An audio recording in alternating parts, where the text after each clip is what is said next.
Okay, call to order the August 28th meeting of the Tilton Zoning Board of Adjustment. First order of business is a rehearing of case 1707, variance. Good evening. Nice to see you all again. We have no tickets. My name is Jack McCormick. I'm a lawyer for the applicant, and with me tonight is our same team, Kevin Lacasse, Kent Brown, and Joe McDonald. And you saw us last, I think, on June 19th or thereabouts, to talk about amending a variance granted last year. Now, the history of this is that in July 18th, to be exact, is 2017, a variance was granted. All criteria were deemed met, and the variance was granted to allow 24 cluster lots on 31 acres in property owned by my client. The property is adjacent to a mobile home park where 2,000 square foot footprints are very, very common, if not the norm. Now, the mobile home park also is much more densely occupied than would be the proposed site. Again, our cluster lots are 10,000 square feet each. Kent can speak more to that. Now, the interesting thing was, at the time the variance was granted on July 18th, although no statute required it, there was a somewhat arbitrary provision required that 1,500 square foot footprint would be required. And I think Kevin was taken by surprise somewhat, and no one thought much of that, so it seemed like a rational thing to do, and that went through. Again, with those particular envelopes in that size footprint, there was no density problem, no setback problem, no drainage problems. All things worked out nicely, so life seemed very good. This was a unique arrangement in your town because nothing quite like this in that area had existed before. And the problem was that as we got into the marketing and potential marketing of homes, it became apparent to Joe McDonald, where's Joe? Our broker in the back, that it was not going to work because the market is not young people with children necessarily.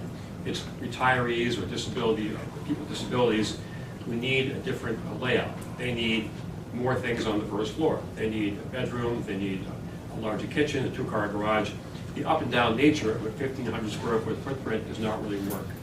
So consequently, discussion was had among our team as to what to do.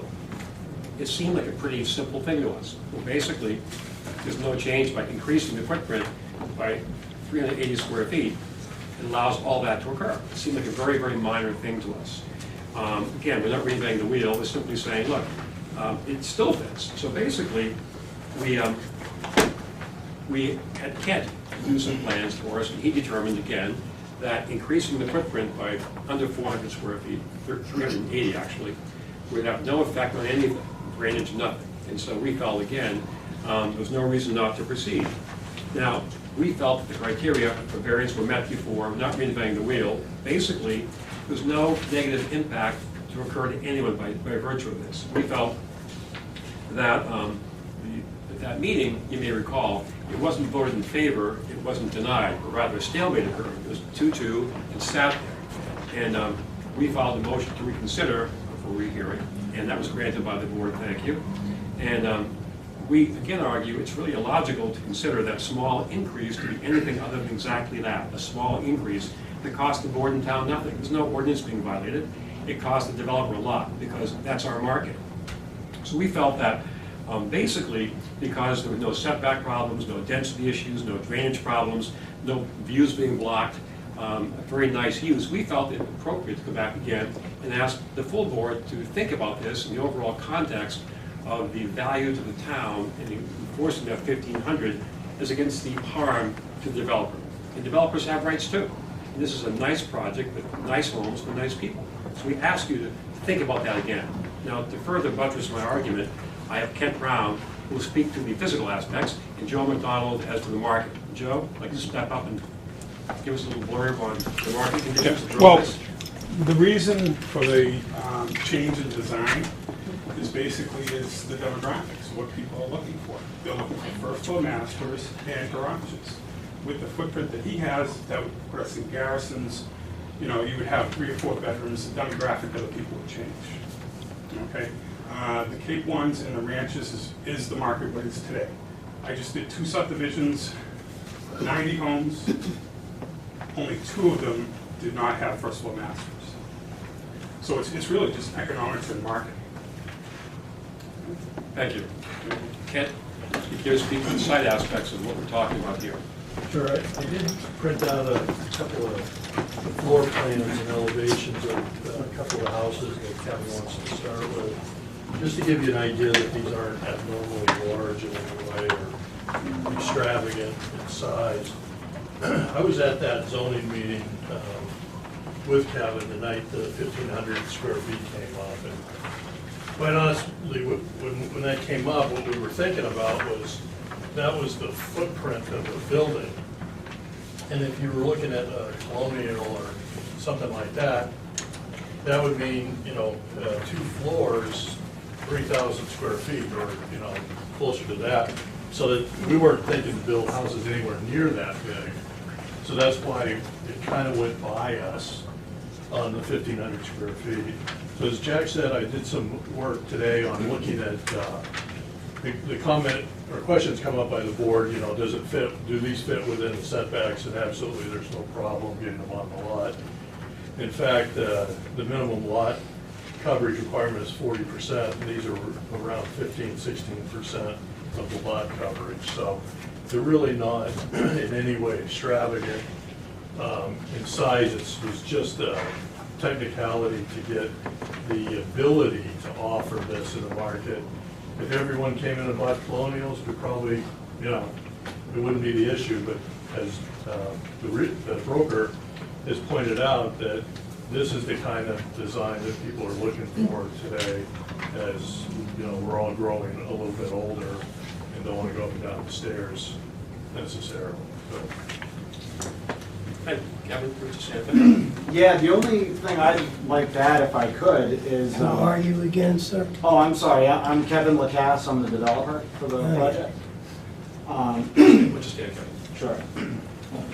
So when we were looking at it, and at the first meeting when the 1,500 was basically established, in my mind I was thinking, yeah, we could probably make 1,500 square feet work, thinking 1,500 square feet of living space on the first floor, not taking into account that a 24 by 24 garage is, what, 536 square feet, something like 400 that. to 500 square feet. So that would put the footprint, the living footprint of the house at in the 900 square foot range. So to get, a first floor master, a kitchen, a dining room, and everything in 900 square feet is tough to do. It's tough to make an apartment that size, let alone a single family house. So if we use the full 1,500 square feet and just built 1,500 square foot houses, that would be fine, because that's essentially the living space that we're looking for. However, we wouldn't be able to also do a garage with it. So if we did stick to the 1,500 square feet and we don't build garages, the problem there is it's going to reduce the overall appearance and the value of the neighborhood, because people's vehicles will be parked outside as opposed to being parked inside of a garage. People's belongings that they would typically store in a garage will again be piled up on the side of a house as opposed to being in a garage. Or temporary structures might go up to be able to store their stuff in. Again, all these things would be, aesthetically, displeasing to the neighborhood, and therefore reduce the overall value of all the properties for all the people that are buying in there. So, like Joe had said, it's really market driven, but it's also, the ramifications of not allowing it are, again, not being able to have a garage and store stuff in there and so forth. So, that was really kind of a point I wanted to try to make in your consideration. So. I'd like to stop at this point and suspend, and let people ask questions, perhaps. So they can speak as well, they're not necessarily going to ask questions of you. Of us all. Okay, you might want to sit down just so that they can stand up. That's fine, thank you. And I guess normal procedure would be for if the board has, follow-up questions, Right. and then we would go to public comment. Oh, all right. I Sure. was How just we going to would- do it and then ask the Absolutely, questions. that's fine, Allow them that's to do certainly it. fine, yes. Is that all right? It's totally up to you. All right. I see a lot of familiar faces from the last meeting. So who would like to start? Stand up and state your name, please. Go ahead. Yes, David Burnham. Okay. I live in Country Meadows, that's adjacent to this development. And like Kevin's lawyer stated, that basically the sizes of those in there are like 2,000 square foot. I have one of the biggest ones, and with the biggest garage, and my house is only 1,500 square foot. When this project first was going in, he was gonna put, you know, modulars, he was gonna do a lot of different things, okay? And him being an experienced developer, he has over 700, you know, apartments and this and that. He should have known what he wanted when he first went in front of you. And it didn't, he went for the 18 or the 2,000, if I remember correctly, and that basically he was only granted the 1,500, okay? He could build a ranch for 1,500 square feet. You know, he chose what he wanted at the beginning to agree to it, to get it going. And then now he's coming back to take another bite at the apple. And I don't think it's because of, you know, what is selling right now. It's, if he stays at 1,500 square feet, all right, the square footage price, he's gonna have to get his, what do you call it, what he wants in the 300s, is gonna be a lot more than if he gets 1,800 square foot places in there. And like he says, he cares about the development as far as the cars and, you know, driveway and all that. I wish he cared as much about our development, because we got cars that basically don't have garages, okay? He didn't set up and put any off, you know, build any other parking so that, you know, people could park there. They're parked in the side of the street, they're parked everywhere. So basically, I don't think the variance should be granted, because when he went in front of you people, he should have had everything ready to go then, not come back and say, well, geez, I'm not gonna be able to make as much money as I want. So we gotta do this. Anybody? So we're just gonna go, let everyone have a chance to talk first, okay? Anybody else? Hi, I'm Lynn McFadden. I'm a butter directly to the north of this development. And I don't believe, and I've talked to Dari about this, that I was ever notified about the initial July 2017 meeting. And I'm going to follow up with him on that. I would like to point out that the additional 380 square feet sounds like they're not much. But if you multiply it by the 24 homes, it results in a 9,120 square foot increase in the footprints of the buildings, or 6 more houses than what was originally proposed. Granted, he probably won't use the 380 on every house, but he would have the right to do so. So I would like to see this done. Anybody else?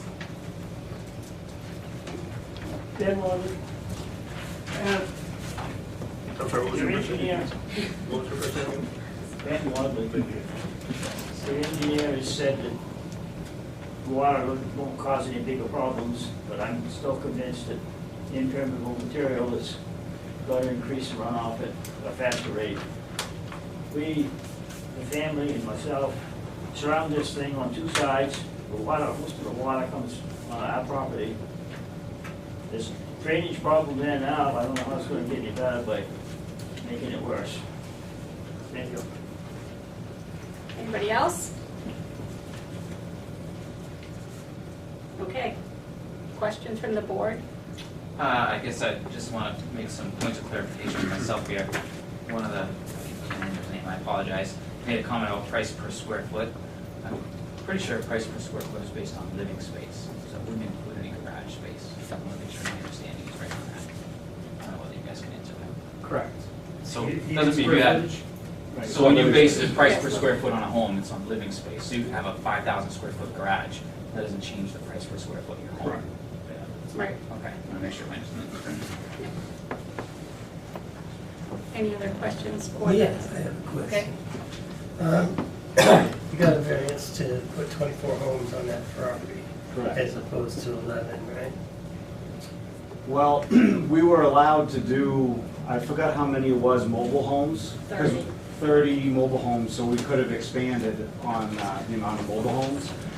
But instead, we decreased the amount of mobile homes that we were gonna do in favor of doing single-family homes.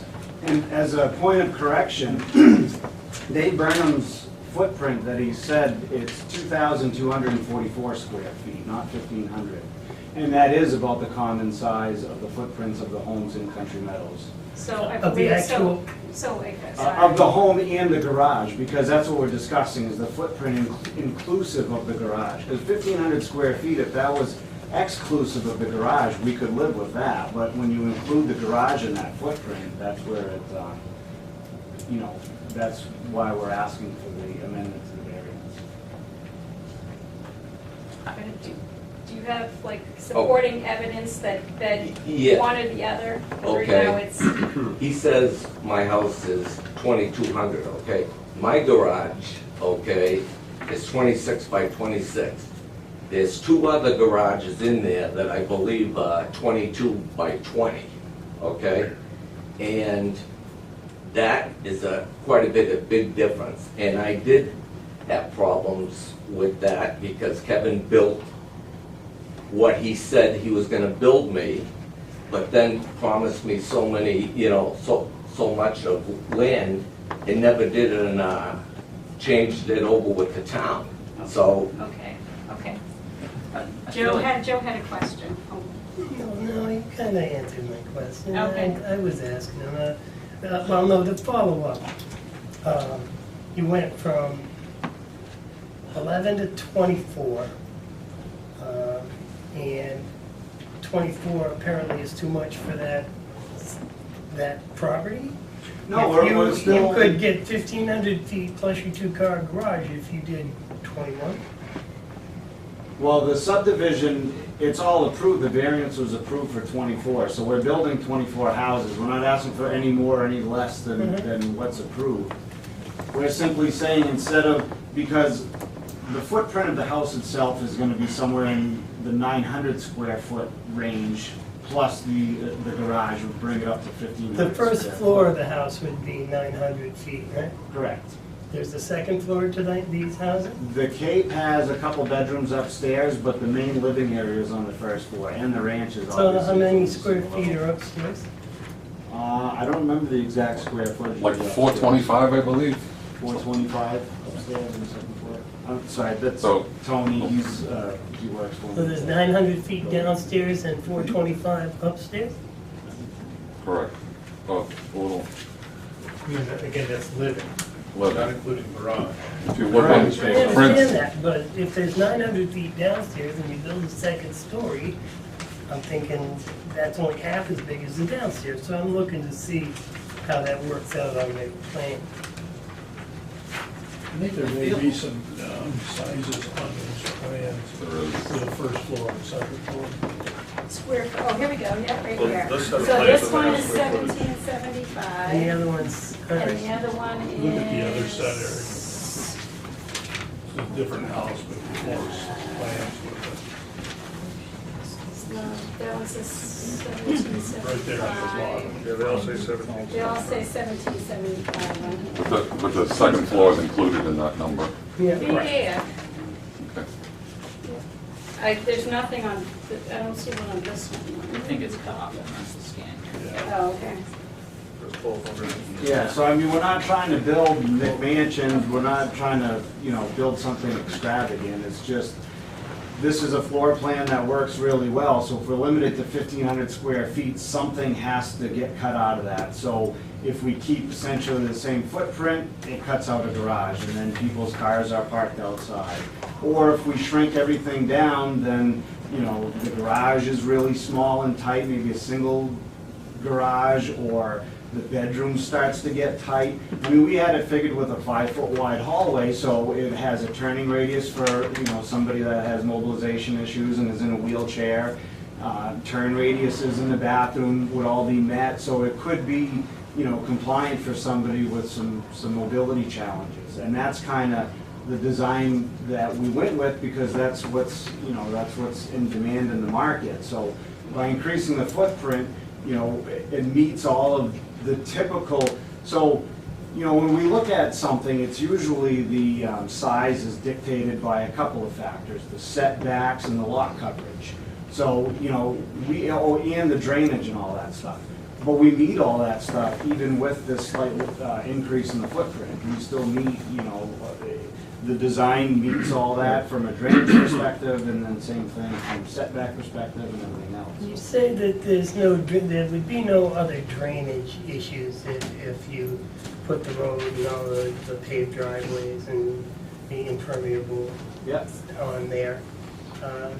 Mr. Wadley stated that there's drainage problems now. How would you mitigate that? Well, I know that's Mr. Wadley's opinion, but DES and the engineers and state AOT and, they agree with the plan that Kent put together, which treats all the material that's, all the water runoff and everything on site. So the conditions either made better or stay the same from what's there. It's not going to create more runoff because it's contained and treated on site before it goes to lead to any abutting property.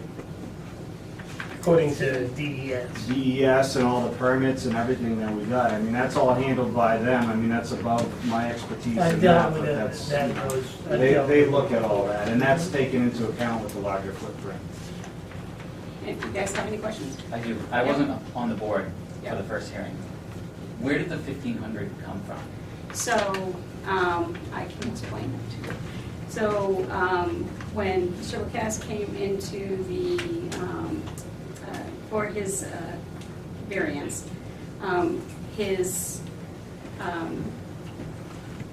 he was allowed 11 for the. Yeah, I You understand the number that? of houses, Okay. but how did the 1,500 So- number get decided? We're talking about a rural agricultural zone in which there was a plan to have open space, and the thought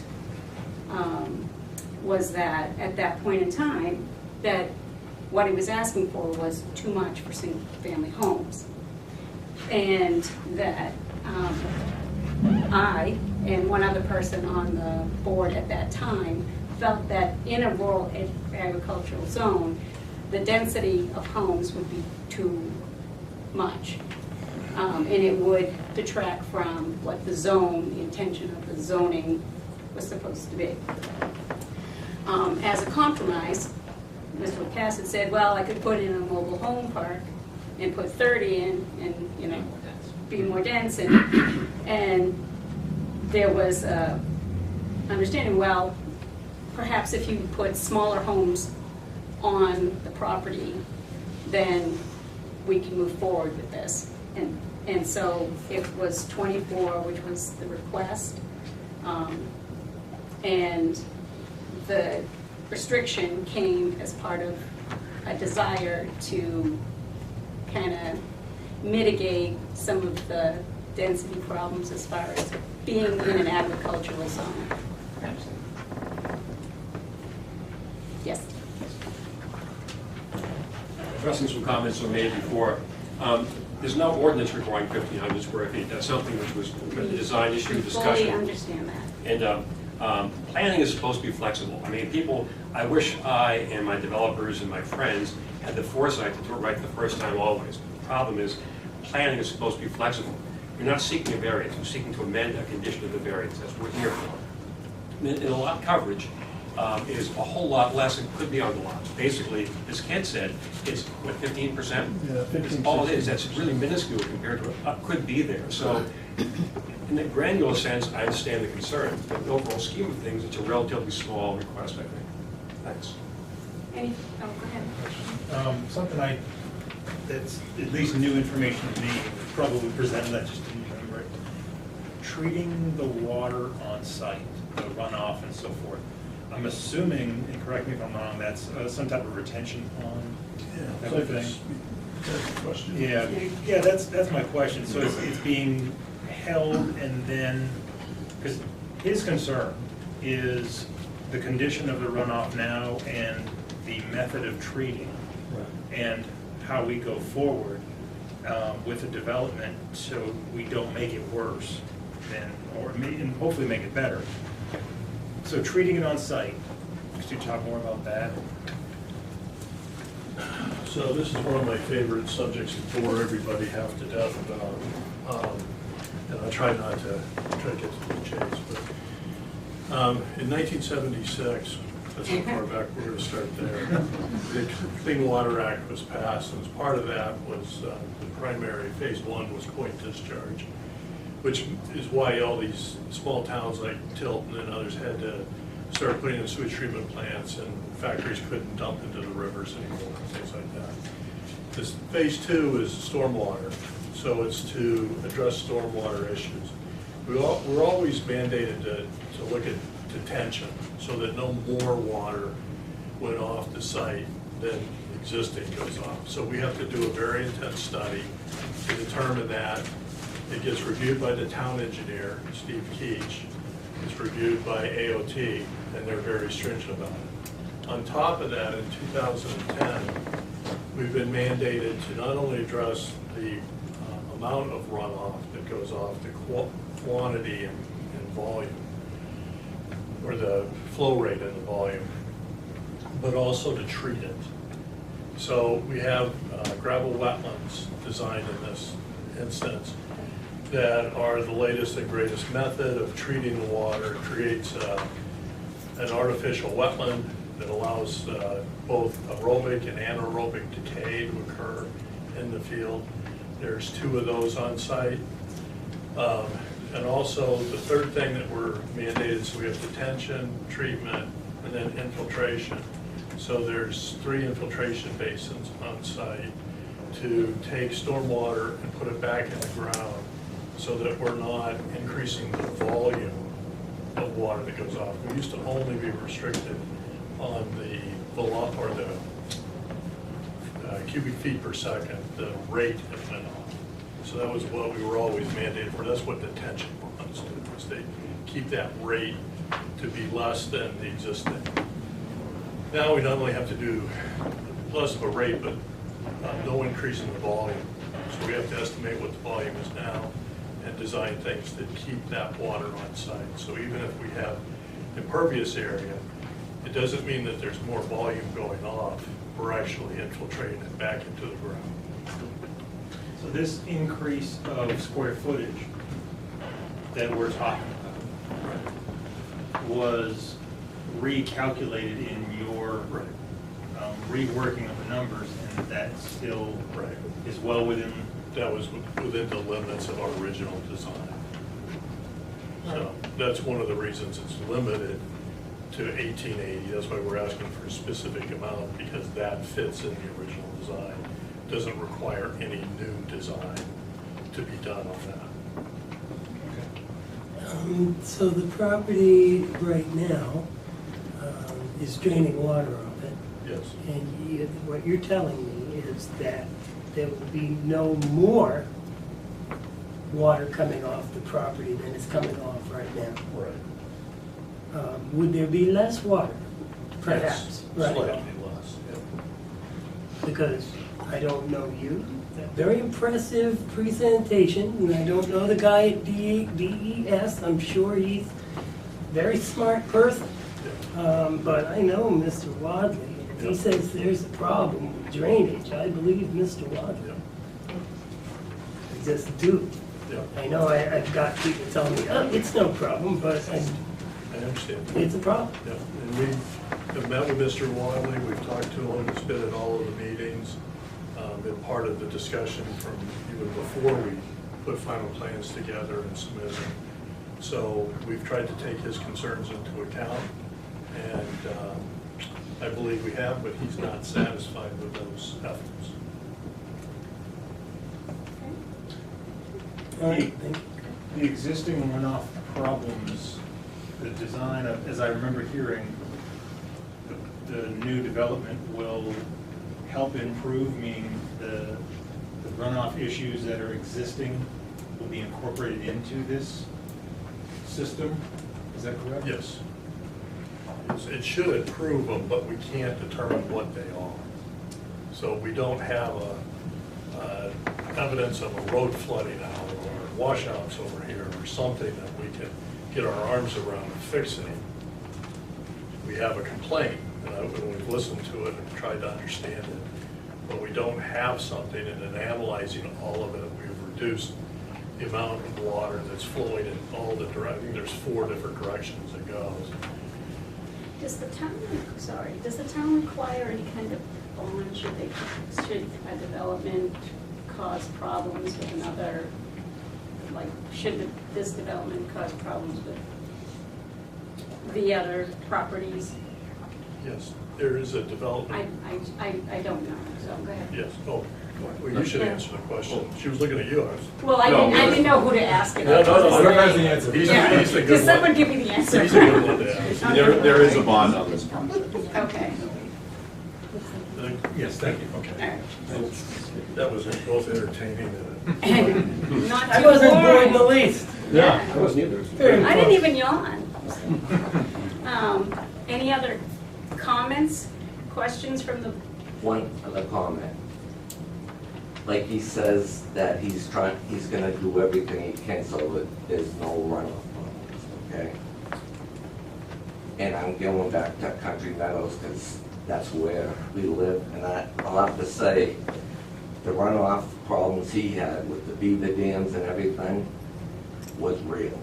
And the runoff, that basically, we have no drainage in the park. It runs down the street, washes out things, comes in my driveway. I got pictures of how wet it was in my garage. I talked to Kevin. Kevin said, put gutters up. So I put gutters up for $2,000. There's a lot of problems in Country Meadow as far as drainage. It comes so fast down my road. Did you live there when the previous owner owned it? No, I didn't.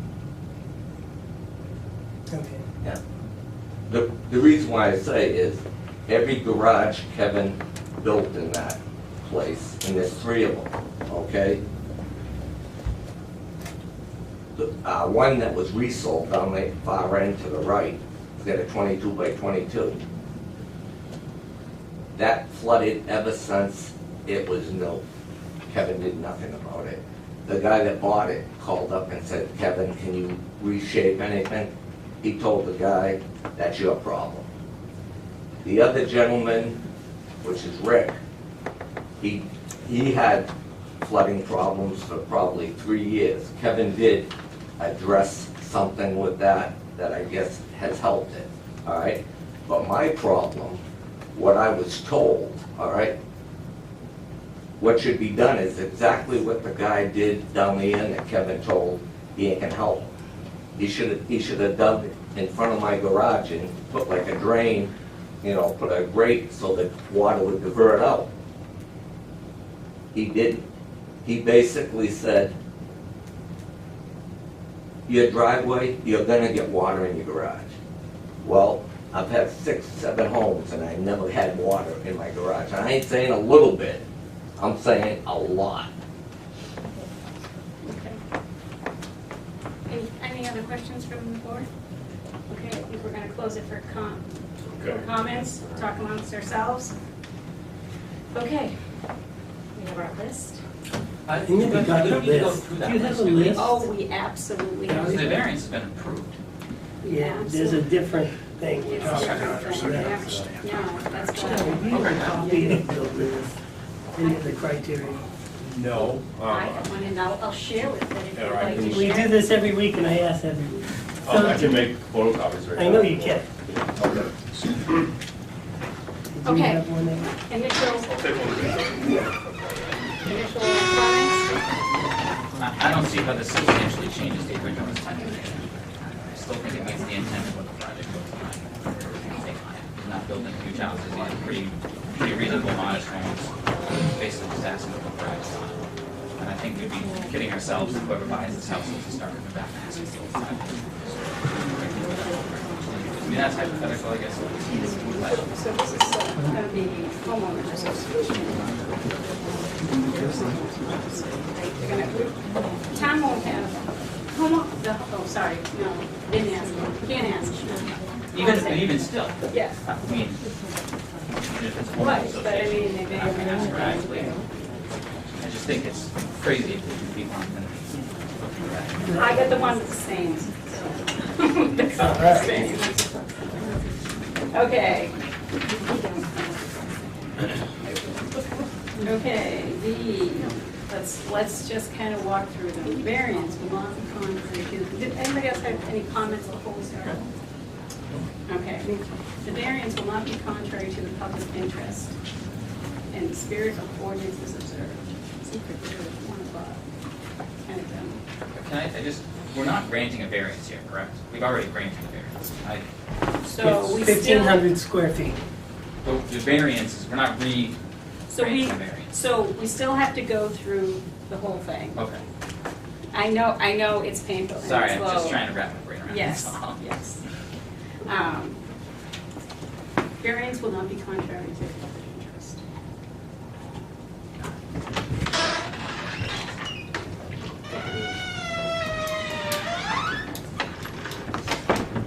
Any comments or any concerns, comments? I think we all kind of agreed in the last one that this one was good. See, it'll be a pass. We still have to go through it.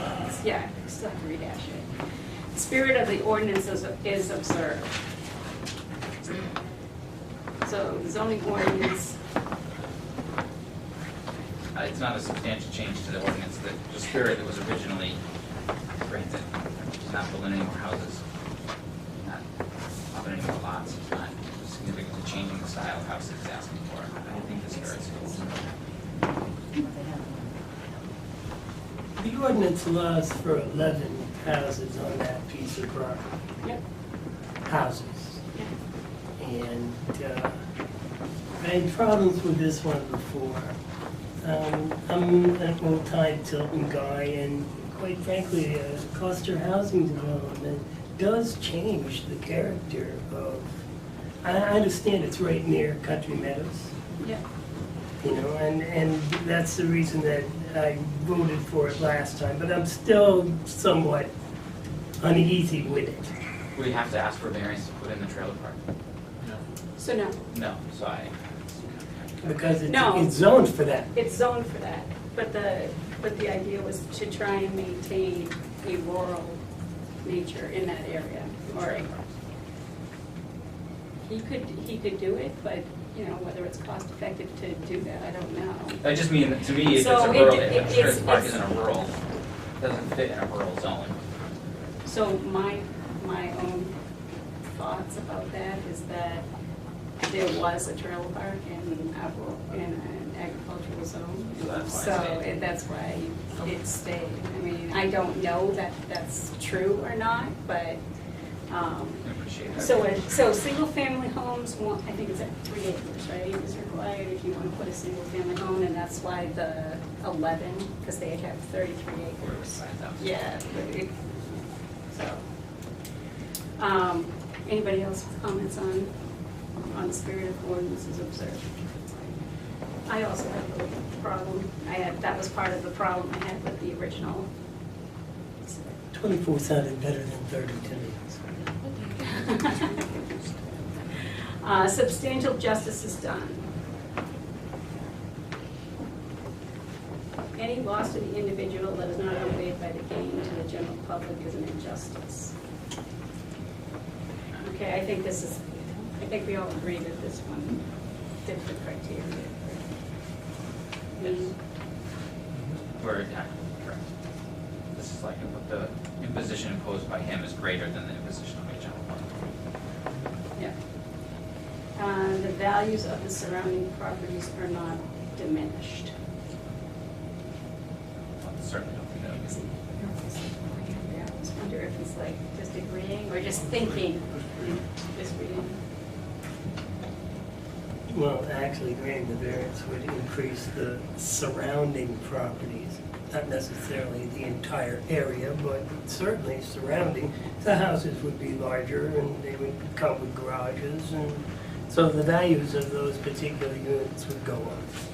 Yeah, I'm not sure about what the other, I should have done a better job of looking at the homes outside of the country meadows. Mostly fields, like fields across. There's two single-family homes just up the street. Those go like 4 in a row on the right? Yeah, there's like a split level and then a couple capes. There's one about here. Mr. Wadley lives across the street. Yeah. And obviously owns property all around over there. Right. Give butter on two sides. Right across the entrance. Yes. Or woods.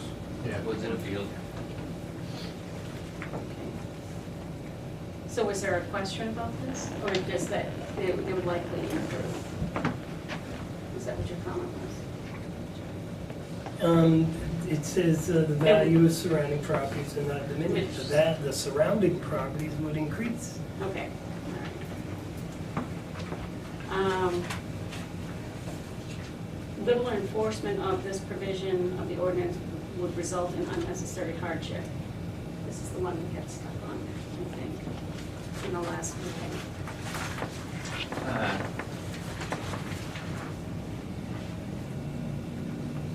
I think it would cause hardship. The hardship is not necessarily monetary. It can be, doesn't have to be. It doesn't have to be, but in this case, I think it is. There's no I also think other uses. it needs, He could still build. it needs the proposed use to me. That's Proposed part of use is a it. reasonable one, of the Right. two parts here. And then no fair and substantial relationship between the general public, general public purposes of the ordinance provision and the specific application of that provision. So what that's saying is that by literally, or allowing the variance, you're not causing an unfair relationship, right? So how, am I reading that correctly? Did I just read this in If they wrote it in regular English, right? Going to special conditions for the distinguishing from other properties in the area. Fair and substantial relations between the general which purpose of the ordinance and the specific application. On this. Public property. These will use in strict conformance of the ordinance. I'm not looking at B, I'm just looking at A, and then it's two subparts. Yep. Nope. For the board's information, if I may, in the town of the document, Town of Tilton, New Hampshire Zoning Board for Adjustment Motion for Rehearing, there is some comment from the applicant about that, if you do want to reference that. It's on page 2. I have some copies here. That's your option to look at that. Here's some additional comments.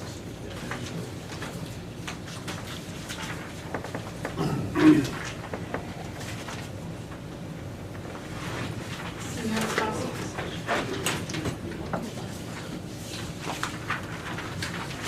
So, already page 2. Yeah, I just gave you all my copies. Oh, here, do you need this? Is someone? If you've got an extra, I'll take one back. Oh. here. Otherwise, you guys obviously have it. Here.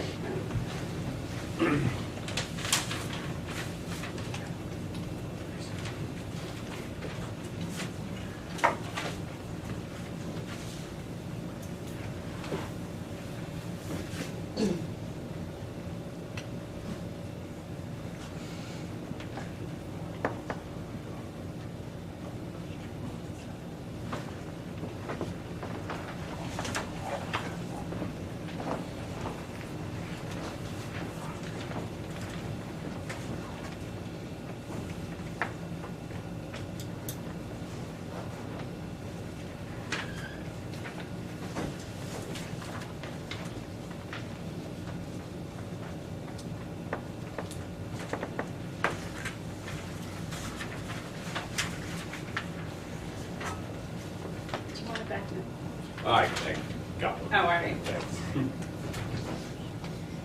Okay, discussion. We good? Thanks, Vance. I think Okay. that, yeah, this isn't unreasonable. By literally enforcing what the current variance allows, causes far more hardship than is gained by preventing putting, whatever, putting garages on these houses, 380 square feet. I think that's kind of what this is translating into.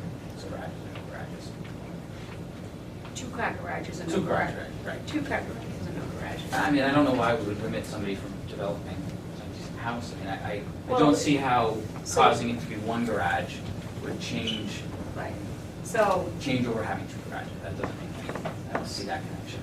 right, so my original thing was that I have a problem with the hardship piece largely, and number three, secondly, literal enforcement of it. When the applicant first came in, he said, well, I'll just put in a mobile home park. And so by providing an option to what he could actually put in, showed that he had other avenues to go down as far as the thing. And so it did not really, it's not what he wanted to do, but and he had another back thing, and it didn't really fit into the agricultural piece. So from my perspective, that's, right now, if I'm looking at literal enforcement, does he have another option? Is it truly a hardship? Can we go back? I mean, the reality now is building houses, So that was the original one. So now, so is it really a hardship still? I had trouble with it being a hardship before. So is it still really a hardship? Yeah, I guess that comes Yeah, no, that is. Go ahead, Joe. Yeah, you can. I'm still reading. You're still reading? Yeah, it's not easy. Yeah, if I may, I mean, I think it's important to recognize that there has been a change of statute since the time where a zoning board would simply look at the hardship criteria, and where it was rather simple in the past, where you could say, if indeed there were other options, Right. then it was a deny. Right. That's not the case now. Right. And I think Attorney McCormick spells that out, just to make Yep. that clear to the board. Yep. Thank you. Do you have anything else? My only thing is that this went all the way through planning board with the assumption of 1,500 square feet. There were concessions made with the size of road, width of road, and other. Oh, But adding to the wetlands, if you add that, you're adding 380 square feet of water that's going to go into a drainage system that may affect the wetlands, where if that water doesn't hit an impervious surface, it just goes into the ground and may drain away, where the water coming off the building may be carted into the wetlands that may further affect the abutter's property. okay. Does what we do here tonight go back to the planning board? Like, this gets approved, this would have to go back to the planning board to answer all those concerns. I think there'd be a condition. The process would be, we would discuss this with the applicant, that they'll submit what's called a change of use review form, and Al and I look at those. There's a certain set of criteria. If they meet all those criteria, then we have it within our authority to say there will be no, you're all set, you don't have to come back to the planning board. Or if we look at it and we see one of those criteria is not met or triggered, let's say, for example, no changes to the outside layout is one of the criteria, so that would likely trigger it. I'm not going to speak for this case because it's something that Al and I have to review together after we get the form, but if that were triggered, then we would send the form on to the planning board, and under their other business at a meeting, they would make a determination as to whether it needs to come back for additional site plan review. So the planning board definitely, there's a process for that to be looked at. So does this, what we do negate the concessions made by the planning board? Potentially. I mean, that's really something we have to look at. There might be conditions of approval, that the planning board would want to readdress. I really, it's premature at this point for me to get into exactly how it would play out, but I mean. But in short, after this, there is further review. Right. This isn't the last stop. Yeah, right. goes back to Dari and then that determines. Could we put a provision on a path to say that, to require it to go back to the planning board? Well, I mean, it's already gonna be reviewed through the normal process. As long as it hit a flag, which odds are it would, but can we guarantee that? I don't think so. I think it would be outside of the authority for the zoning board to make a determination that something needs site plan review. I mean, I think,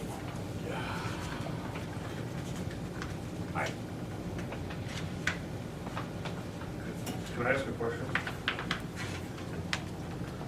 These plans that were submitted to us that show a first floor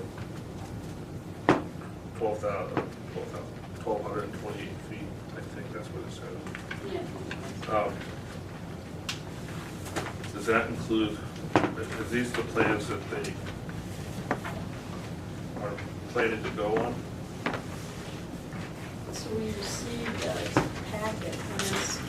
Well, what I guess what I'm asking is, these all include a garage, they include a master bedroom, which is something that they've talked about, being on the first floor. That living square footage won't include garage square footage. So if it says it's got 1,200 square feet of living space, that's not going to include garage square footage. Right. And then you add the garage. No, I see, it's really majority of what you're saying here, it says total.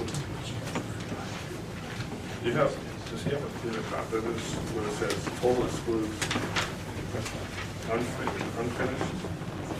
You want me to? Unfinished basement storage. No, it just says unfinished. Open area. Unfinished storage. So the garage considered storage? Or is that right?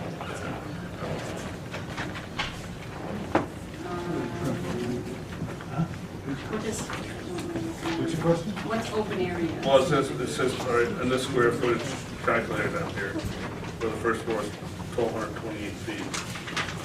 That does not include the garage, we are assuming, because it says total exclude unfinished storage and open areas. I think that's what it says. It does, it says total excludes unfinished, storage, and open areas. So that would include the garage. But I don't understand what, So does this footprint that they're showing, this is 1,200 feet, Plus the garage. which is is that including the garage, is that not Not including the including the garage? garage. Not including the garage. But what we're talking about is a total footprint. I understand that, but they're showing, they're giving us a plan that shows a master bedroom, which is one of their issues, their hardships, if you will, Right. that they can't include a master bedroom. So this, Oh, I see what you're saying. this is what they're asking to build. This is well, they're that's asking what, to do. I'm trying to get clarification. Is this what they want to build? Is this what they're gonna build? I believe that is This one doesn't give me any square feet. This is cut off, this copy is cut off, so I don't know what the square footage of this plan is. And is this what they would have to build if this variance is denied? I mean, it kind of doesn't matter. It does, sure it does, because they're claiming a hardship that they can't have a master bedroom on the first floor because of the square footage. But I'm trying to get clarification, is these numbers that they're asking us to use, does that include the garage space? Or are these the plans that, based on what they have currently going, what they would be restricted to build, which would say that the hardship wouldn't exist because they can fit in 1,200 square feet? Well, Can I clarify? Sure. Do you want to walk through the plan, Tony, or? Well- Either way, that house that you're saying, that's what we want to build, but it will So not fit on there. this is what you want to build? Both houses. Exactly, both of those houses, but they don't fit because the square footage that you're reading is of the living space of the Right, first floor. I understand how to get the It's not square footage, but inclusive of I'm just asking. But even the I thought smaller, one- I the thought smaller one was- ranch house, we have a foundation on site right now, but there's no garage attached to it. Well, I thought that one of these plans was No. what you're restricted. No, those are both based on houses we want to currently- build. Based Those are on what's both currently houses we want to approved, build. is what you're stuck building versus what you'd like to build. That's what I No. thought. No. Okay. No. I'm just Both of getting those is what clarification. we want to build, and both of those will not fit with the 1,500 So what square did you foot show the footprint. planning? I didn't have, when I went to the planning board, To that get the wasn't, 1,500? That wasn't part of anything with the planning board. The So- 1,500 square feet came out of this meeting. And when I Right, came, when they went to the planning board, they had no house, Built 1,500 square foot, however you can build it. Oh, okay. That's, okay. I think. and I didn't have these when I approached you guys. I'm just trying to get in my head. Oh, sorry. here. No, I'm just trying to get in my head, like, what am I reading? And I want to make sure I'm clear before I make a decision. Yeah. So by will of the law, what is, like, this one's 1,600 and, I think these numbers kind of just distracting to look at, because these are giving you total square footage. I'm looking at the living 12, space. I'm looking at 1,200. no, I'm just looking at the footprint. This one has a footprint, right? Well, the This- first floor is the footprint, the second floor Right. doesn't count. Right, this is open, this is an open deck. So you have 44 by 40 plus, But that That- includes the garage space. and that includes the garage space, which is part of the footprint. But if you go based on that, you're at 1,500 feet. These square footage tables are just living space. No, I'm using the dimensional numbers. I know that, but if you, it includes the garage space, and so So- you're 44 by 40 is 1,760 square feet. correct. Yeah. On that way. Oh, sorry. No, you're good, Yeah. that's good. My math is right. I didn't know that. On these outside dimensions, guys. Yeah, yeah, I yeah. apologize.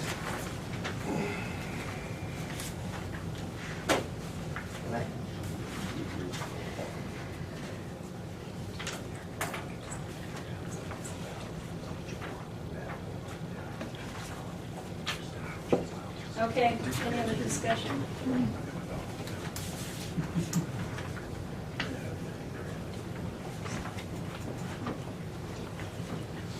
Any other questions, discussions? You? No? Jeff? Nope. Eric? No. Okay, so, rather than go through each one of these people, I'm going to ask that each one of you say, I believe that the variance holds to all 5 other criteria, and vote yes, no, 5. Well, I mean, We already per, kind of did this. per recent change to state statute, zoning boards have to follow the same procedure. Oh, so because in we did voting. it, okay. And also, I would say that a yes vote inherently means, and You so agree. any board member who votes yes should, in their mind, believe that all 5 criteria are met. So a Okay. yes vote carries that statement. Okay, all right, so we don't have to do that. Okay, thank you. Yep. Thank you for the clarification. Okay, so, you ready to vote? No, I have one more question. Oh, Sorry. This is for the realtor person. Is he still here? Joe's Yeah. here. Yeah. So, the demand for master living space, first floor master living space. What?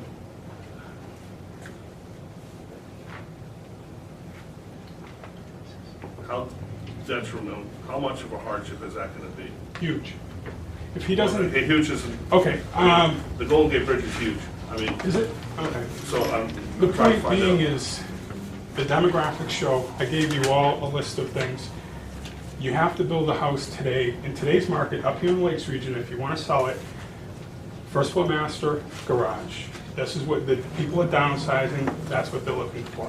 If you built Garrisons, you would have more kids. The demographics would be totally different, but in the Lakes region, like I said, I did 2 subdivisions, and I think we did 2, possibly 3 houses that did not have first floor master, and that was due to lot size. What was the little? Nature's View and Willow Pond. No, I know that, but were those more marketed toward as lake properties, or these would be more residential properties? No, Vacation actually- homes, that type of thing? Actually, they were for residential. A lot of people that were downsizing that wanted to stay in the town, Yep. but they couldn't stay in the older properties. They were bigger properties.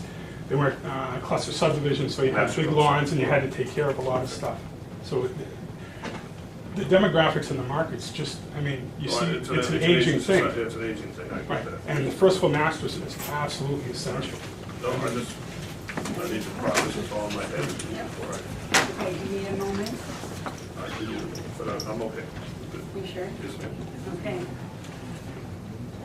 Can I have a motion? make a motion to approve case 17-7. Point 2. With any conditions? Can we make it in the same conditions we had last time, that the draining get reassessed? Is that reasonable, or is that, am I making unnecessary work? I think it's already been Been done. done? I think that was the reason why they chose 1800s, because they didn't have to do it Yeah, then. okay, so there's not a need. Yeah.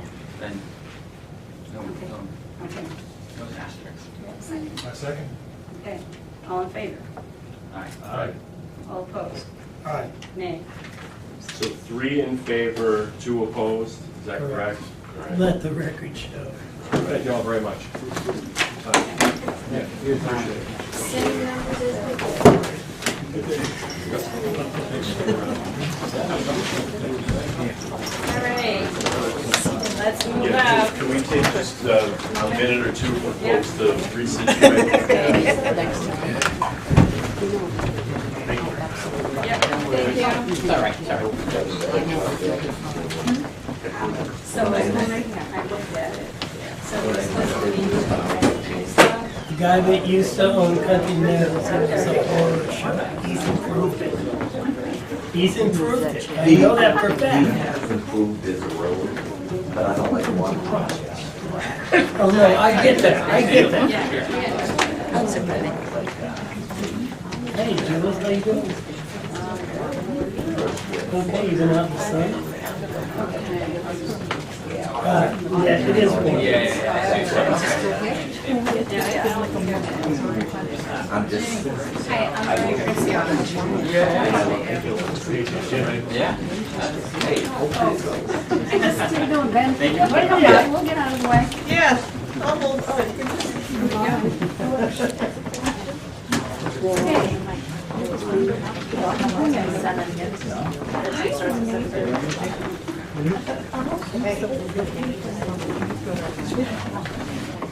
No, that's fine. You have a copy of the ordinance? No, I need. You need to, because you need to read the ordinance to understand what the spirit is. Yeah. Talk to Jari and Dan. Like I first did when I started, I just tried to No, get it's, chicory in my mind. yeah. I have most stuff on my tablet, but I can, well, unless you're real bad. No, it's not on you, it's fine. Yeah, You're Mark. yeah. I use this so much. Just so jump off the Yeah, and go through it again. All right.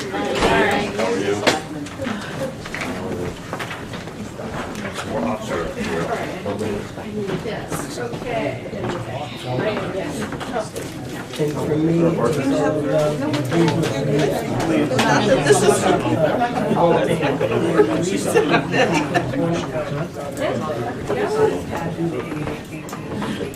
and you doesn't make as much money, and is that unreasonable?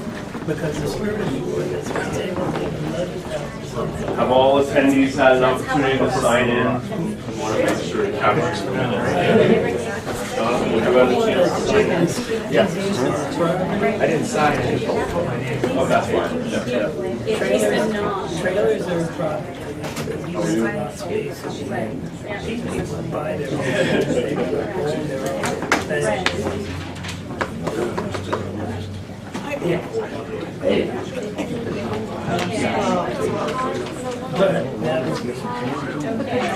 But that was All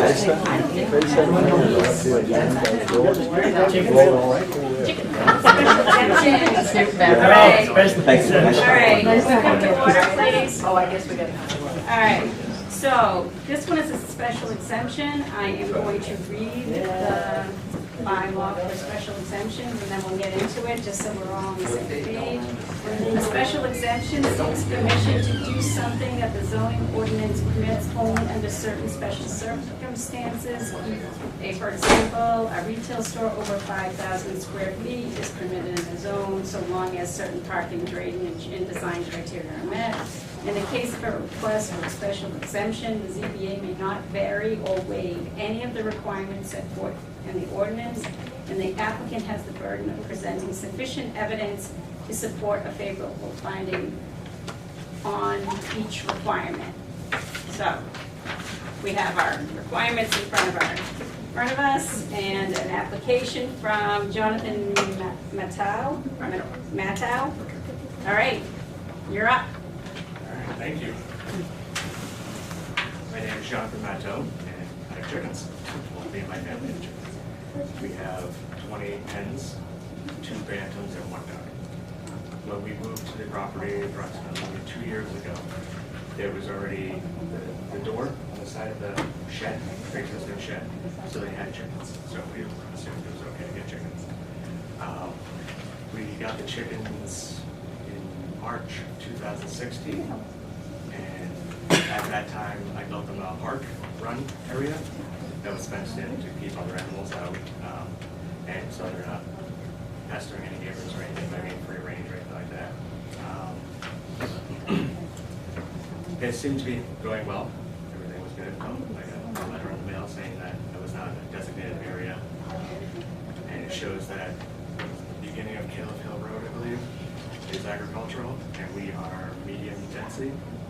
It's residential. Yeah. We're not very far from agricultural. That doesn't really make a difference. But they just figure, pretty close.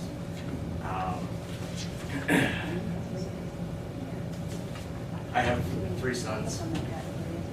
Thank you.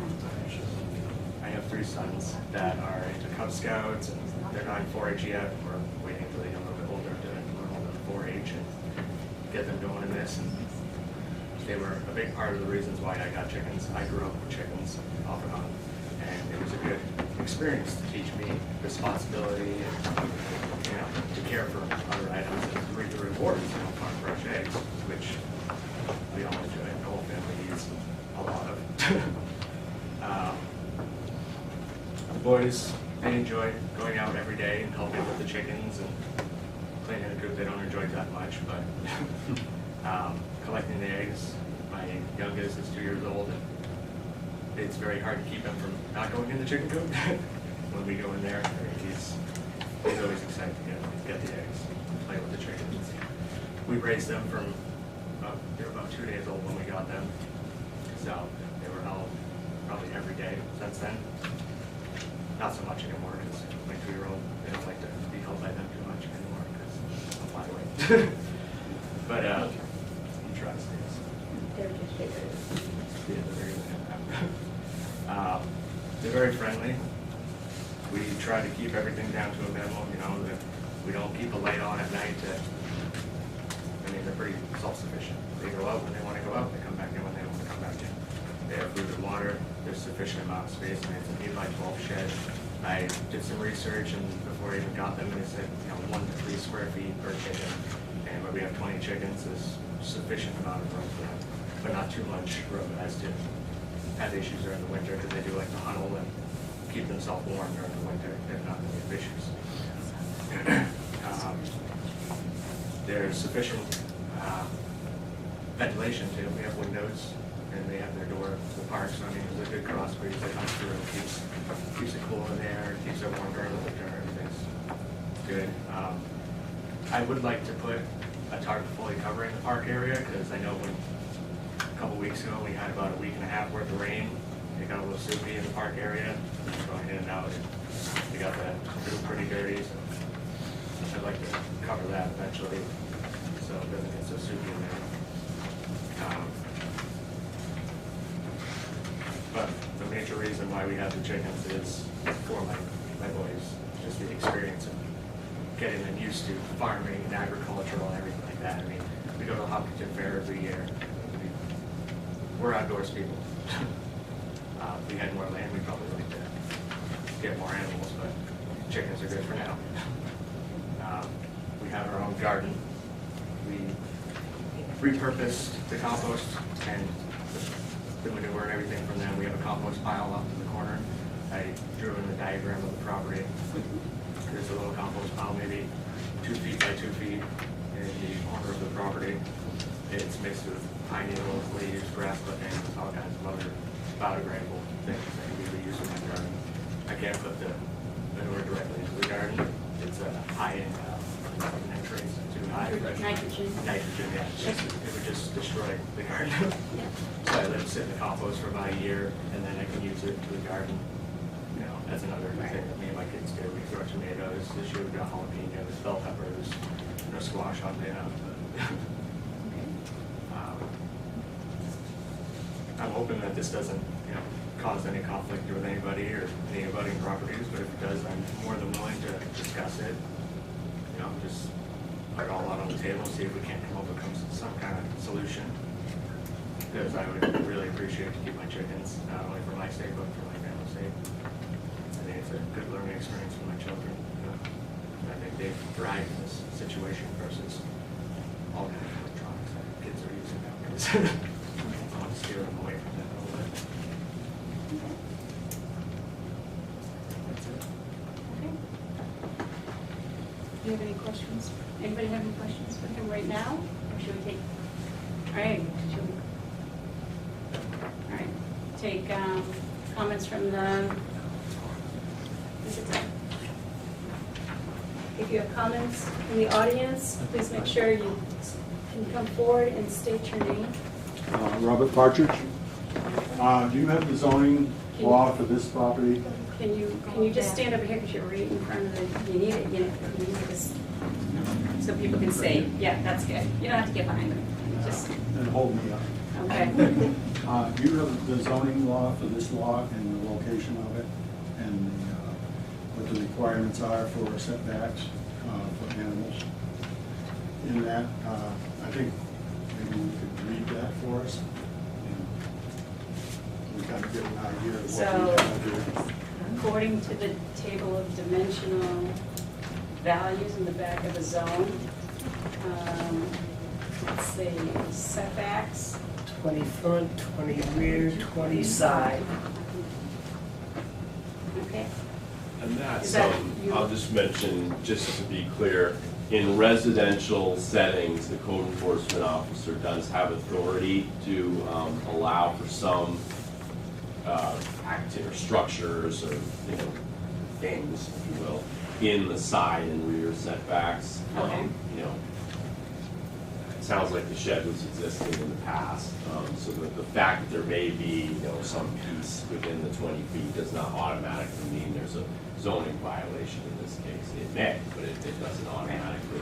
The other thing, there is something in zoning that applies town-wide, which is manure cannot be stockpiled within 100 feet of a you know,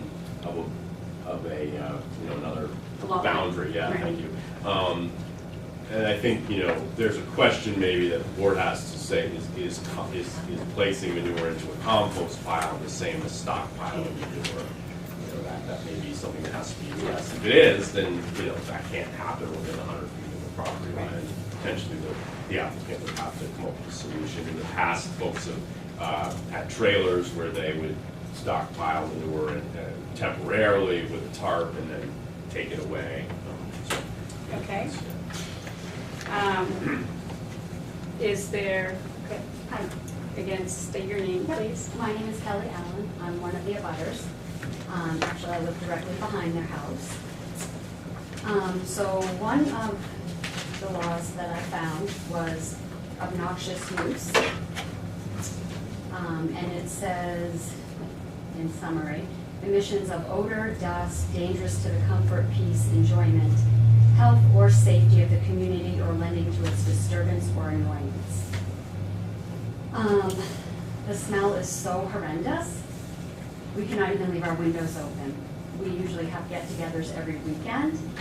We had one, or we tried to have one on Mother's Day, and several of our guests made comments how it smelled so bad that we would please move inside.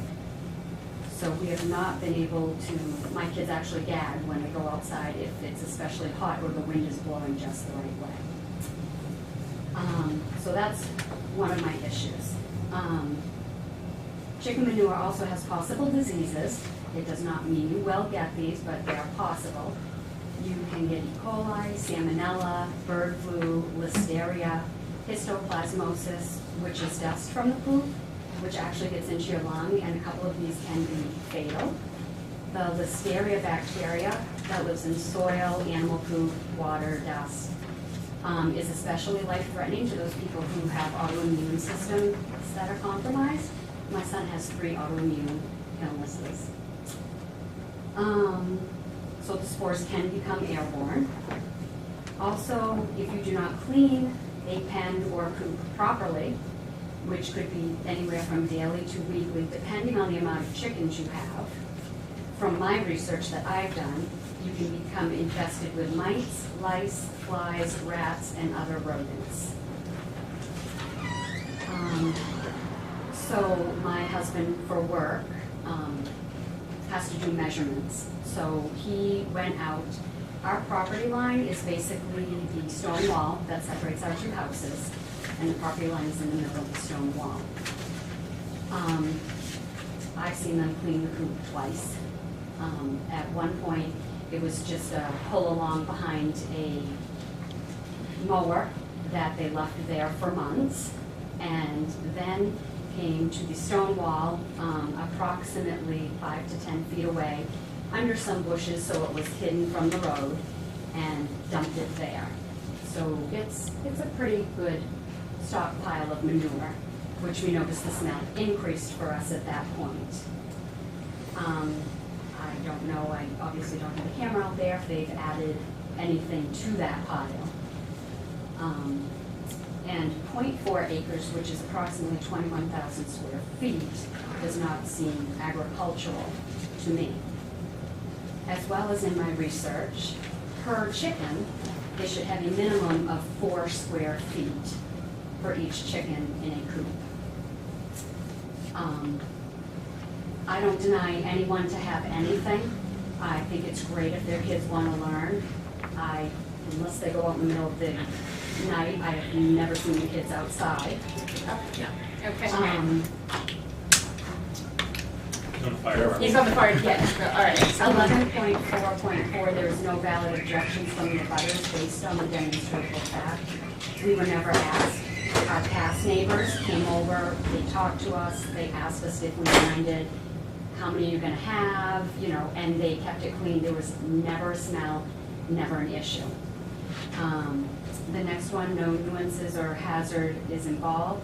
There are possible diseases from not cleaning properly and stockpiling of manure. So I don't deny anyone to want to have their pets or their animals. They are dumping from the footprint of our house 75 to 80 feet away from our house, 5 to 10 feet from the property line. So they are closer to our house where they're just dumping this manure than closer to their house. So I have that next to my house, and then 50 feet maybe away, I have this chicken coop with 20 chickens. And I challenge anyone to come out and look at it and to smell it. So, and to see the conditions of the chickens. So one of the criteria for the, just as a FYI, the zoning board, three members have to do a site visit or go by it. So let's make sure that we've all done our homework. So, Yeah. site visit, site visit, site visit. Okay, we have 3 people. No. No, it's 3. No, I didn't make a site visit. Okay, yeah, okay, so we have three of our zoning members did make a site visit. That are still here. That are still here. Yeah, I think Matt did as well, so. I'm just concerned with the smell, the potential dangers. Okay.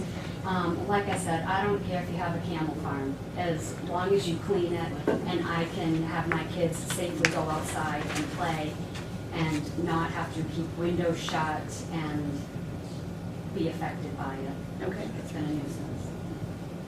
Thank you. Do we have anybody else?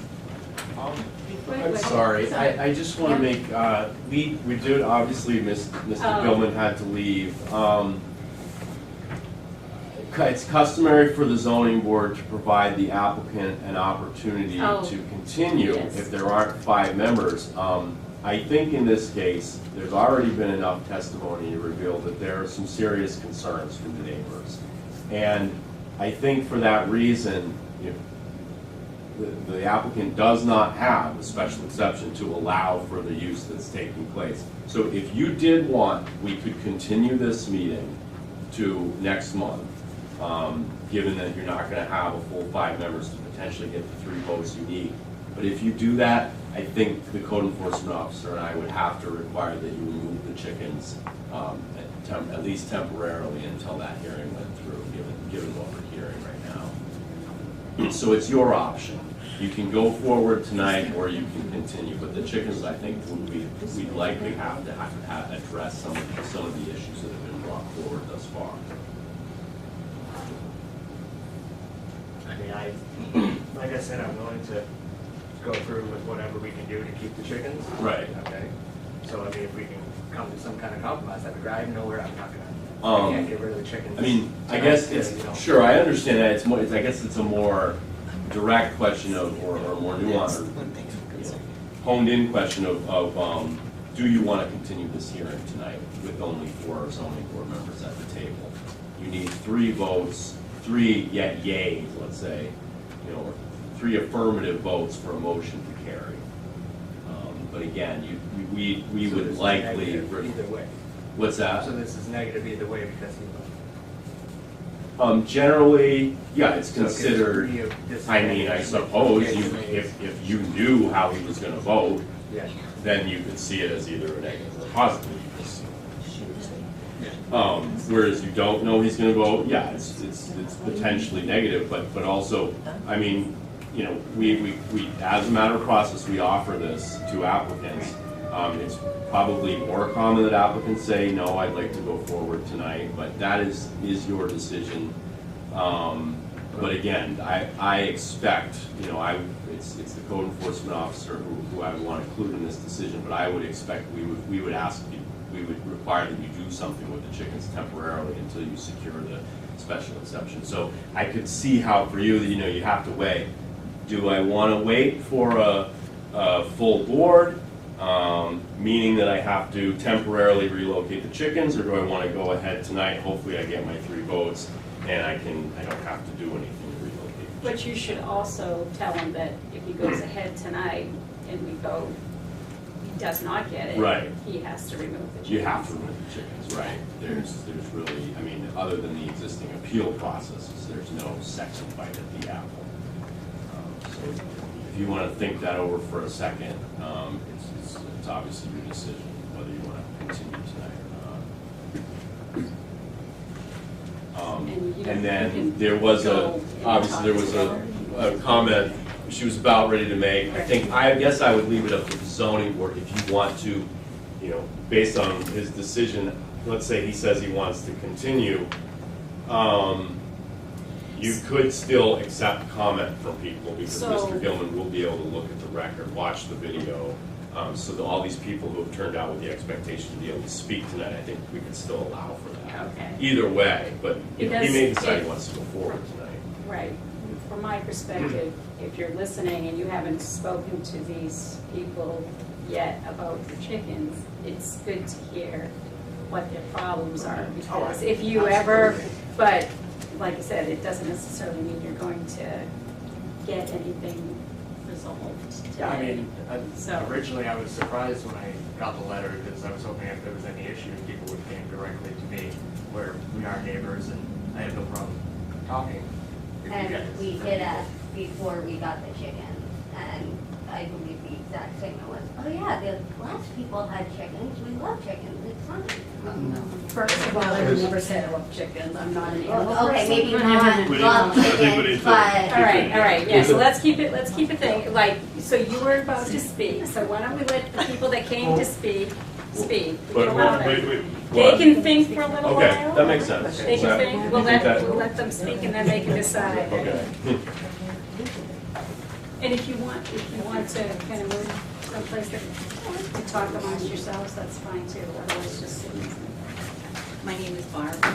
My husband and I own property and a house at 36 Mountain View Drive and have been there since 1972. And I was very concerned when I got this letter because that's a residential district. It is not a rural farm. If you want to have a farm, go out in Sanborn or some other place that's zoned for that. And we are also concerned is if someone has chickens or whatever, it's a residential area and it can lower the value neighbor's house, that's a big item. And we are not for anyone having chickens. Doesn't mean just you, many of the neighbors I would be here saying this, because it's not right in that zoning area. And I thank you for tonight, and that's my opinion. Okay. Or my husband's too. Yeah. Anybody else?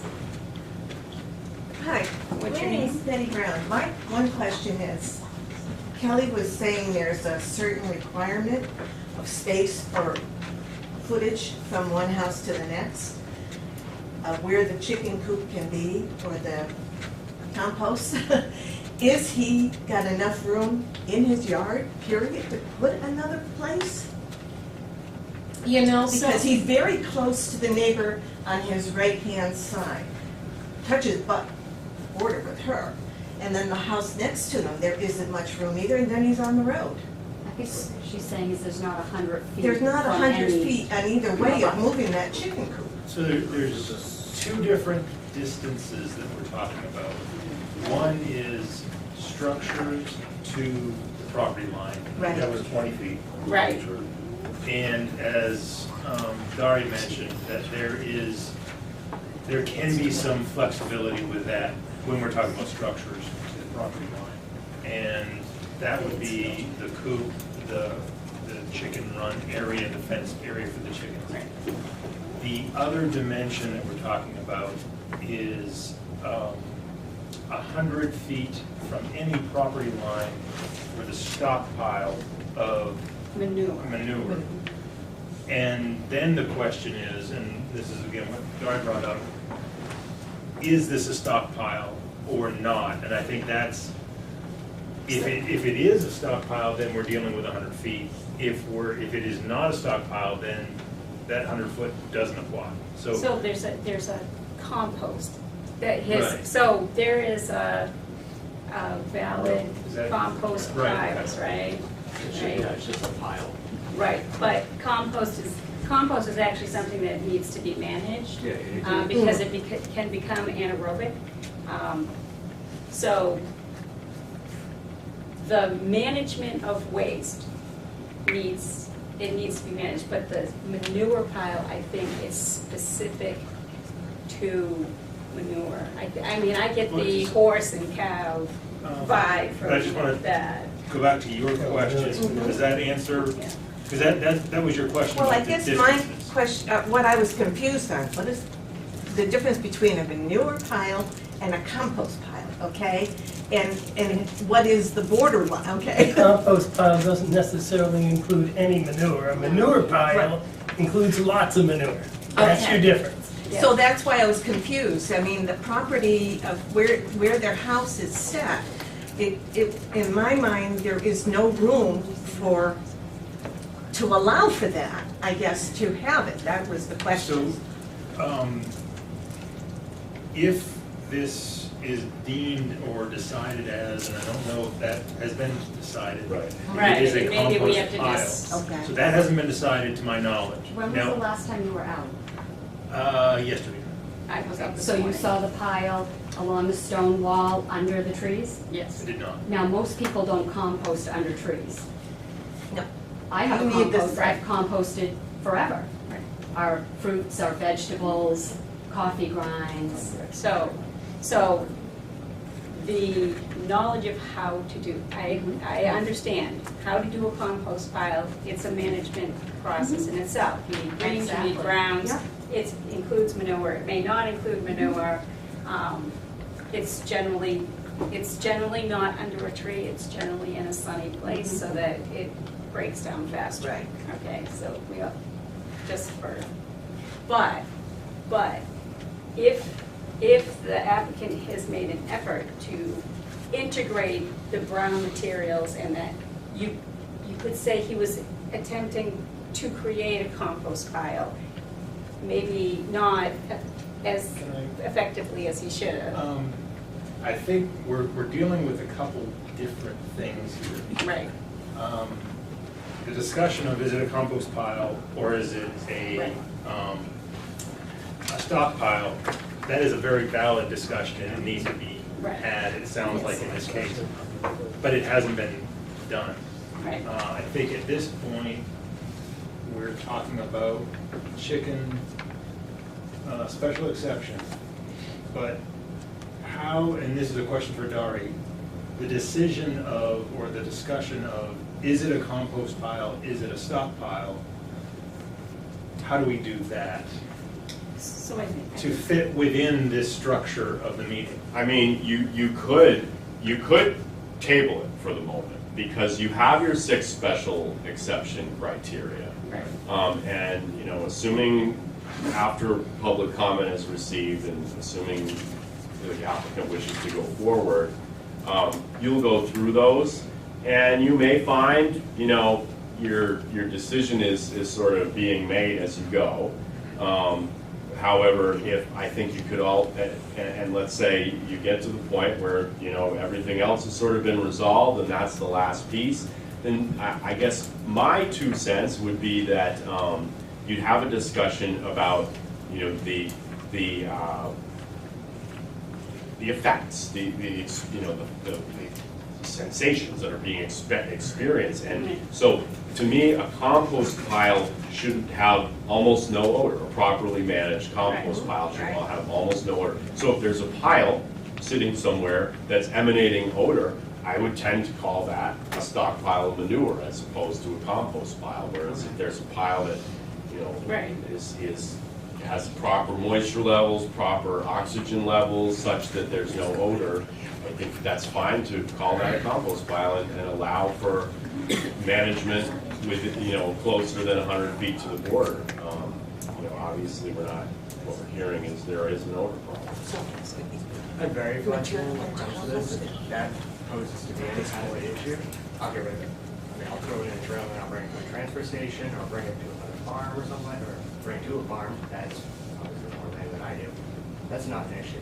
The only issue that I really care about is keeping my chickens. So let me ask you this. Yes. And you need to make a decision probably soon about whether you're gonna go for it. You said you have 20 chickens. Yes. How many people live in your house? 5. 5. So you're selling your eggs. Giving them away for the most part. If we sell them at all, it's more donations than anything else. So in a residential area, if you're doing it for your own personal consumption, you need far fewer birds, which would cause less problems, I think. I mean, I'm just mentioning that because that's another option for young people. I mean, because if everything got cleaned up and then if you waited and everything got cleaned up, you might not have as many inspections. Well, the problem is. Yeah, we clean it up, and then like 2 days later, somebody can say it smells good, and then we're right back to the But same issue. when we clean it up, we're not gonna have chickens for a month until the next meeting, because you just said that we have to get rid of the chickens until the next month. So of course it's gonna smell great for the next month if there's sort of any It issue. smells for over a year. But don't you think we wouldn't, obviously, I am very sensitive to smell. I wouldn't want to stay in somewhere that smells. So what she said, like, I think it's a little exaggeration that it's over When the we top. clean it out, So, move all right. stuff around, it's So going to would- smell for a day. Anytime you move any kind of manure in there, it's gonna smell for a day or two, a lot worse than any other. And we do Would not you keep like anything in a trailer for months. I don't understand that. She said we left manure in a trailer for months. All right, I have the right. pictures on my phones with dates. Yeah. If you'd like to see them. So you're taking pictures of our Of the, house. no, I'm taking pictures of the manure sitting on my Okay, property. all right, I need A to. question All to right. ask Dari. Okay, time out. Dari, according to the ordinance, are chickens allowed in that zone? Only by special Special exception. exception, yeah. Except it says that we can't vary or waive any of the requirements set forth in the ordinance. Right, that's this. No. Right, So but we have to go through this. you're not, that's, No, I don't have that, I have this one, so different one. you, I don't think you would be. So he has, the ordinance states that he has to come to get a special exception in order to have chickens. So if you know, that's, I mean, if he obtains a special exception, the ordinance is met. Okay, Yeah, right. let me say this. I love chicken. I've had chickens. I think it's a great thing, but obviously your neighbors don't like it at all. That's an issue. That's an- That is an issue, that That is- absolutely is. yeah. When I did, before I got the chickens, we were talking at one point, I forgot what for, maybe it was something to do with the trees or something, I don't know, it was before March. And we were thinking about getting chickens, and we had told them that the previous owners must have had chickens, because there was already a door there, and there was a coop built inside of the 8x12 shed that I have. And we were talking about it, and I asked her if she had any issues with chickens or anything like that, and she said she didn't have any issues with chickens. I said I wasn't getting a rooster, so there'd be no crowing or anything like that. She said that crowing doesn't bother her or something like that, along those lines. I can't remember exactly what was said, but there was nothing negative said about us getting chickens. That's what I picked up out of the conversation. Well, you're obviously listening here tonight, No, and the absolutely. documentation I have, there's a problem. There is a Yeah. problem. So and I this don't is know why what to tell you. I mean, Yeah. I want to solve this problem, do anything possible without getting rid of the chickens. That's, I mean, if I need to do this more, or do this differently, or do this differently, then absolutely. I'll try my hardest. I want to keep this with my children. And the reason we got this house is because it's an opportunity to own our own property. yay. And this is, we went through rural housing development to get this house, which we couldn't buy in a high developed area or anything like that, because we wanted, an agricultural area, and we figured start small, work bigger. We only had a certain amount of money. We were just starting out, 27 years old.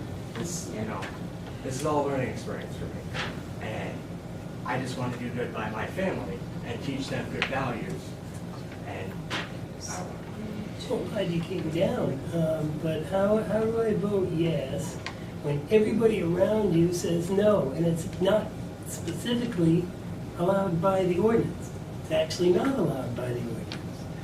Like I say, I love chickens, but if you had chickens next to me and I could smell chicken dung, Yeah. I'd be over there talking to you. Exactly. I don't know about your neighbors, but I'd talk to you real quick. that I would have rather had Because that. chickens are stinky. I mean, they just are. They are. I know. Especially when it rains or in the hot humidity. Yes. Or when the winds blow.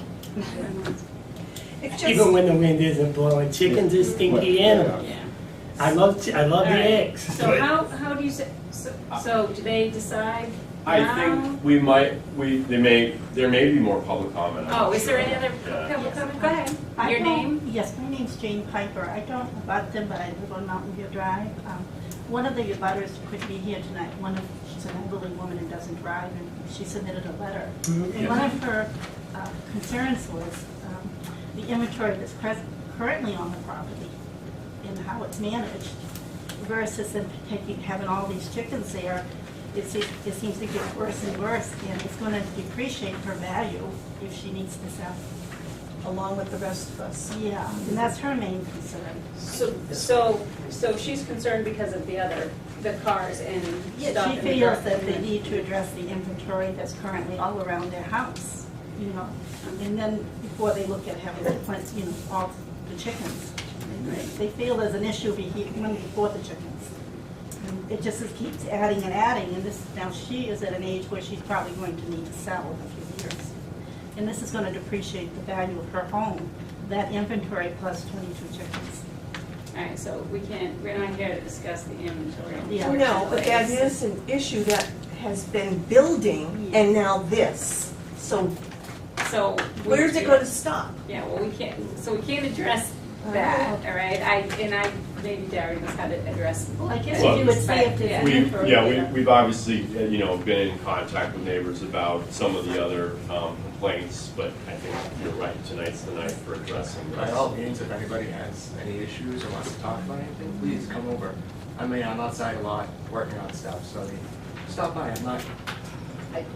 Yes, we did talk when you first moved in. I was trimming the stone wall. Okay. We did exchange words. I said, we work hard, we keep the stone wall, we like to see it, we like our yard nice and neat. We work hard to keep it that way. I thought you might pick up what I was kind of throwing down at that point. I did say yes, our previous neighbors had chickens. The rooster did not bother me that they had. Yes, that is true. I don't recall you ever saying you were going to get check-ins or asking me if I cared either way. Oh, I'm sorry. I would have thought remembered that. But yes, we did say that That's the the reason we previous. brought up the chickens, was saying that we were getting chickens, but that's all right. No. Okay, so, oops.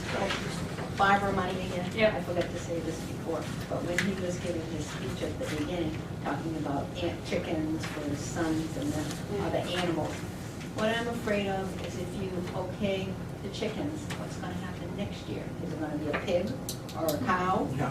You know, it could just multiply. And Would- it's not a residential So area. they would, so there are certain restrictions in livestock is something that has to come to the board, so. But that, If the board, were to issue a just, somehow you're allowed to have any kind of animal you want, then yeah, that would be a problem, but I don't think that this board would do that in the event of an approval. Right. They would probably condition it such that it would set a number, limit to the number of chickens and things like that, but that's. I have a question. If they're granted yes vote, do they still have to move the shed, the chicken coop, away from our property? so the shed was pre-existing to their purchase, correct? Yes. It wasn't. It wasn't approved. It was a storage bin It was a from the coop. people that They bought it did first. have chickens in it at the end before they sold their house. I mean, So I don't know Well, anything It about. was- I guess I guess I would recommend that the board consider, if it, as the gentleman asked, if this is if there's an approval coming, which I'm not supposing either way, I never do, but that I think the board might want to consider, part of the conditions of approval as, a relocation. I'm not sure. I mean, that's obviously your thing. It's an option. Yeah, right. Okay. So shall we We go were still- through, well, we All have to wait right, and see. right, okay. All right, so are there any other comments from the floor? I will give you the opportunity to make a decision about whether to move forward. And have you seen the criteria? I think you tried to answer them. Yeah, that's the ones that you circled. Yeah. Yeah. So we cannot waive from any of them, and you should be aware of that.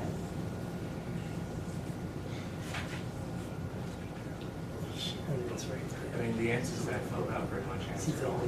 Right, but given the feedback that you heard tonight, Okay. do you still want to go forward?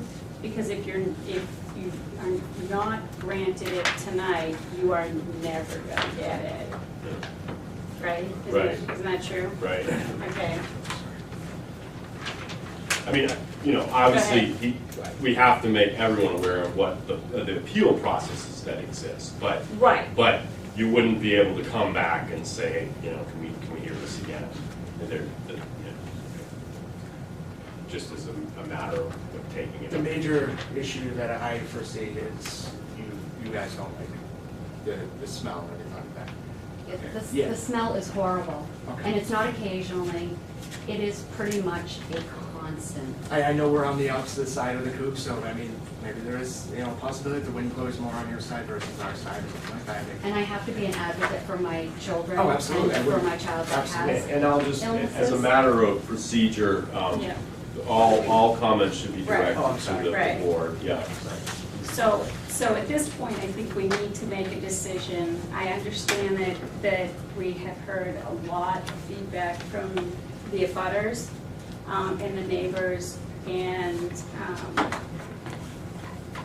you have an option of moving forward after I showed you the criteria, which includes comments from the abutters, to move forward today or to try and figure out how best to approach it so that you can maybe get an exception at the next meeting.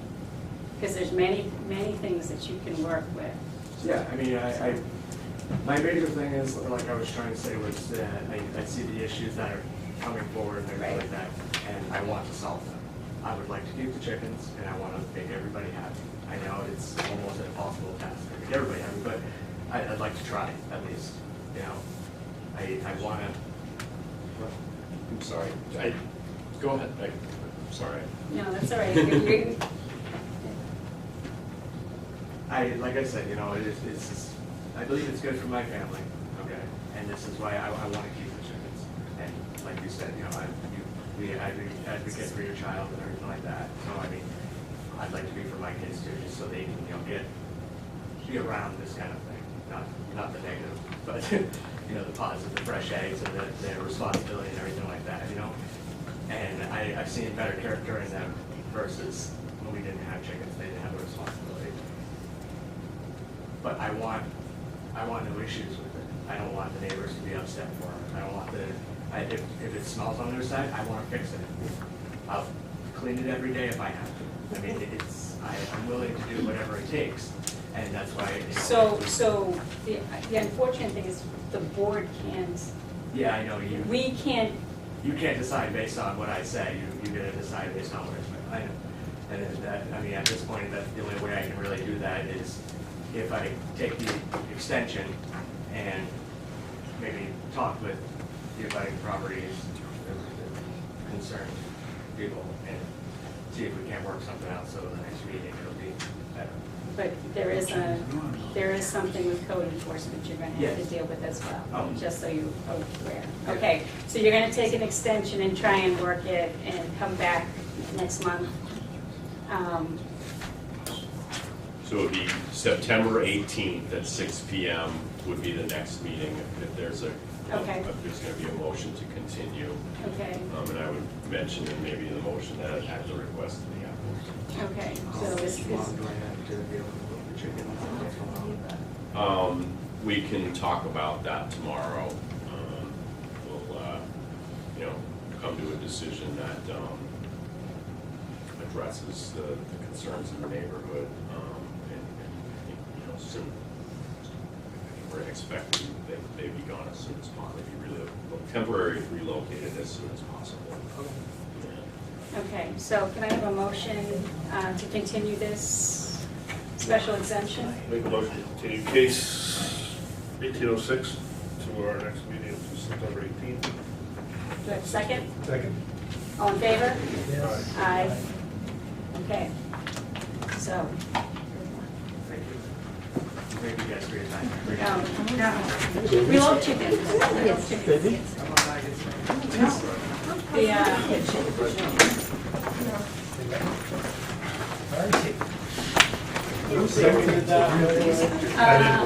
Oh, thank you. In my heart? No. Oh, so it's. Yes.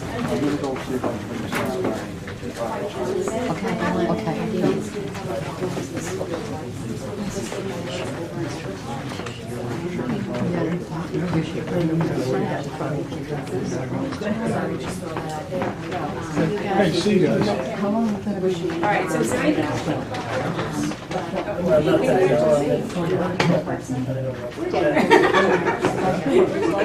No? It's like right back in. You love it, you can't take it away from it. It's not fun. I want to figure something out so we can, if we need like mediating, if someone needs to be there. That's been great. Be there. There's only a person that's not has any interest in the situation, quite honestly. You're willing to find someone? Yeah. I mean, yeah, I know it's going to be something that someone has no I interest. just don't know. From what I can tell you, work It takes a while to do. So he's gonna be I on just don't know the if the ballot rest of your in family is March. up for being the next week, honestly. I will take care of it. I just don't see that happening. And there's two seats up for Just, This, you can deal with it. That's works where she's Whatever you need. I mean, one part of me, my brain great. When I And see this went right to his Yeah, It's it's beautiful. I'm working from home to do the same thing as I used to do, All business right. development, I yeah. have a copy of this one as well. Definitely, Yeah, and I yeah. think the others would probably like to get one. That's the special exemption page. If it's not Exception. exception, if we won't be able to. Exception.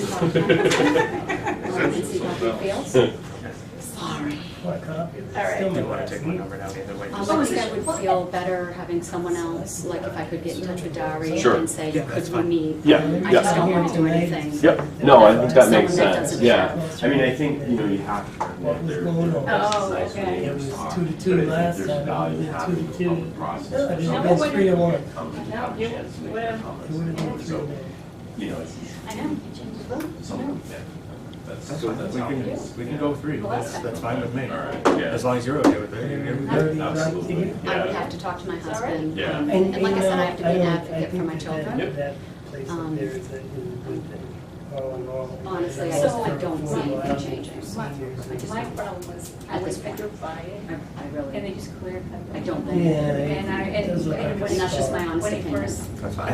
I hope that I change that opinion. I really hope that I do. I mean, obviously, we're gonna have to give up the chickens for now. This The following, you know, until the 18th or anything like that, when everything's decided. But until then, we'll get rid of them. We'll It is a scar, but the guy owns the I hope property. you can see my point of view and that you should be able to intervene for a month. There's actually trees left. But is it gonna go Yeah. back?